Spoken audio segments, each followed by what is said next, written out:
നമസ്കാരം. ഇനി 2 ആഴ്ച തികച്ചില്ല കേരള നിയമസഭാ തിരഞ്ഞെടുപ്പിൻ്റെ ഫലമറിയൽ. മെയ് 4-ന് ഫലമറിയുമ്പോൾ കേരളത്തിൽ ഒരു UDF തരംഗമുണ്ടാകുമോ അതോ LDF ഭരണം നിലനിർത്തുമോ?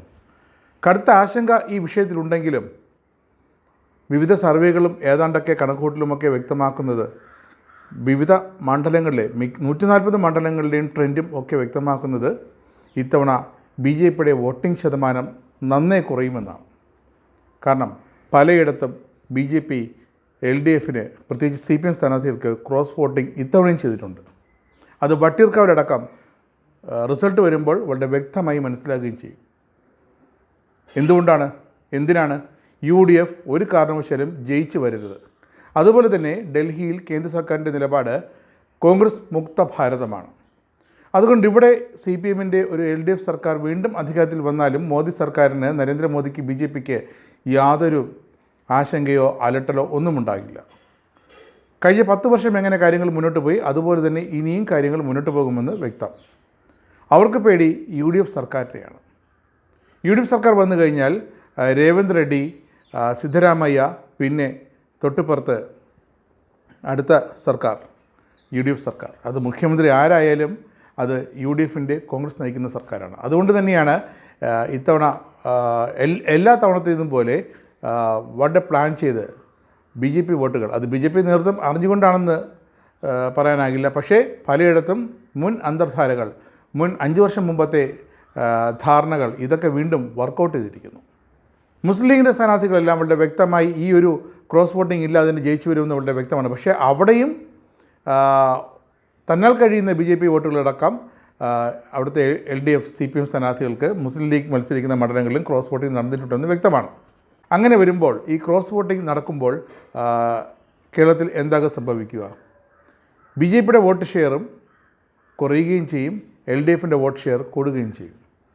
അങ്ങനെയാണ് ഇപ്പോഴത്തെ വൈപ്പ്, ഇപ്പോഴത്തെ ഇടതുപക്ഷത്തിൻ്റെ ഒരു ധാരണ. ഇടതുപക്ഷവും BJPയും തമ്മിലുണ്ടാക്കിയിരിക്കുന്ന ഡീൽ അതുതന്നെയാണ്. അത് എന്തായാലും മെയ് 4-ന് വളരെ വ്യക്തമാകും. ഇനി അഥവാ നമ്മൾ ഈ പറയുന്നത് പോലെ വലിയൊരു ട്രെൻഡിൻ്റെ ഭാഗമായി UDF സർക്കാർ ജയിച്ച് കയറുകയാണെങ്കിൽ 100+ സീറ്റുകളുമായി, അല്ലെങ്കിൽ 80 വരെ സീറ്റുകളുടെ ഭൂരിപക്ഷത്തിൽ ജയിച്ച് കയറുകയാണെങ്കിൽ അവിടെ എന്താകും LDF പറയുക? BJPയും UDFും തമ്മിൽ ആ ഡീൽ യാഥാർത്ഥ്യമായിരിക്കുന്നു. പാലക്കാടടക്കം ഉണ്ടായിരുന്ന ആ ഡീൽ യാഥാർത്ഥ്യമായിരിക്കുന്നു എന്ന് പറയും. അത് രാഷ്ട്രീയം. അത് തോൽവിക്കാരൻ്റെ തോൽവി മറച്ചു വയ്ക്കാനുള്ള അയാളുടെ ന്യായ വിഗതികൾ നിരത്തുന്നൊരവസരമാണ്. എങ്കിലും യാഥാർത്ഥ്യം ഇതാണ്. UDF സർക്കാർ തന്നെ അധികാരത്തിൽ വരുമെന്ന് ഏതാണ്ടൊക്കെ ഉറപ്പായിട്ടുണ്ട്. മുഖ്യമന്ത്രി ആരാണെന്നതിലാണ് ഇപ്പോഴത്തെ കോൺഗ്രസിനുള്ളിലെ ചർച്ചകൾ. UDFന് വലിയ റോളില്ലെങ്കിലും കോൺഗ്രസിൻ്റെ മുഖ്യമന്ത്രി ആരായിരിക്കണമെന്നതിന് ചർച്ചകൾ ഇപ്പോഴും സജീവമാണ്. ഇത്തവണ KC വേണുഗോപാൽ MP, AICC ദേശീയ general secretary KC Venugopal MP ഇത്തവണ കേരളത്തിൻ്റെ മുഖ്യമന്ത്രിയാകുമെന്ന പുതിയൊരു വാർത്തയും ലഭിക്കുന്നുണ്ട്. പക്ഷേ VD സതീശൻ എന്ന പ്രതിപക്ഷ നേതാവിൻ്റെ നേതൃത്വത്തിലുള്ള ഒരു ജനകീയ സർക്കാരിനാണ് ഈ ഒരു ട്രെൻഡ് വരികയാണെങ്കിൽ കേരളം വോട്ട് ചെയ്തിരിക്കുന്നത് VD സതീശനെ മുൻനിർത്തിയുള്ള UDFൻ്റെ ആ ഒരു പ്രചരണത്തിനാണ്. VD സതീശൻ്റെ നേതൃത്വത്തിലുള്ള UDFന് തന്നെയാണ് കേരളം വോട്ട് ചെയ്തത് എന്ന് ഒന്നുകൂടി പറയട്ടെ.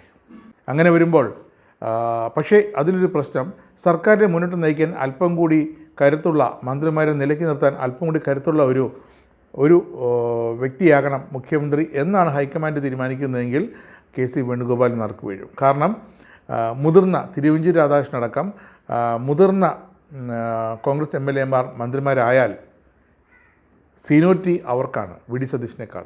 അപ്പോൾ മുഖ്യമന്ത്രി എന്ന നിലയിൽ VD സതീശനെ നിയന്ത്രിക്കാൻ ഒരല്പം ബുദ്ധിമുട്ടുണ്ടായേക്കാം. അതിന് VD സതീശൻ്റെ കയ്യിൽ മറ്റൊരു ടെക്നിക്കുമുണ്ട്. ഇപ്പോൾ സതീശനടുത്ത വൃത്തങ്ങൾ പറയുന്നത് VD സതീശൻ മന്ത്രിസഭയാണ് അധികാരത്തിലെത്തുന്നതെങ്കിൽ മന്ത്രിസഭയിൽ മന്ത്രിമാരെല്ലാം ജൂനിയർ മന്ത്രിമാരായിരിക്കും. പുതുമുഖങ്ങൾ നിരവധി പേർക്കാണ്. സീനിയറായിട്ടുള്ളവർക്ക് സ്പീക്കർ സ്ഥാനമടക്കം നൽകി അവർ തൃപ്തിപ്പെടുത്തും. അങ്ങനെ 2.5 വർഷത്തേക്ക് മന്ത്രിപദം അതടക്കം കോൺഗ്രസിൽ ഇപ്പോൾ സീനിയർ മന്ത്രിമാർക്ക് വേണ്ടി ധാരണയായിട്ടുണ്ട്.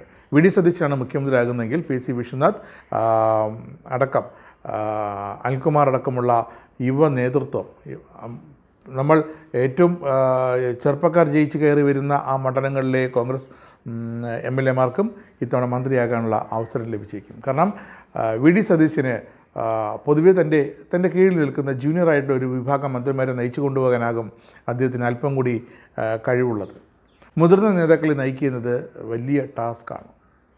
അപ്പോൾ ഇത്തരമൊരു സമവാക്യം UDF-നുള്ളിൽ ഇത്തവണ വർക്കൗട്ട് ആകുകയാണെങ്കിൽ മന്ത്രിസഭ രൂപീകരിക്കാൻ UDF പ്രാപ്തമാകുമെങ്കിൽ ഒന്നുകിൽ KC വേണുഗോപാൽ അല്ലെങ്കിൽ വി ഡി സതീശൻ്റെ നേതൃത്വത്തിലുള്ള ഒരു ജൂനിയർ മന്ത്രിമാരടങ്ങുന്ന മന്ത്രിസഭ, അതാകും ഇപ്പോൾ ലക്ഷ്യം. അതായത് പക്ഷേ KC വേണുഗോപാൽ മുഖ്യമന്ത്രി വരികയാണെങ്കിൽ വളരെ വ്യക്തമായ നിലപാടാകും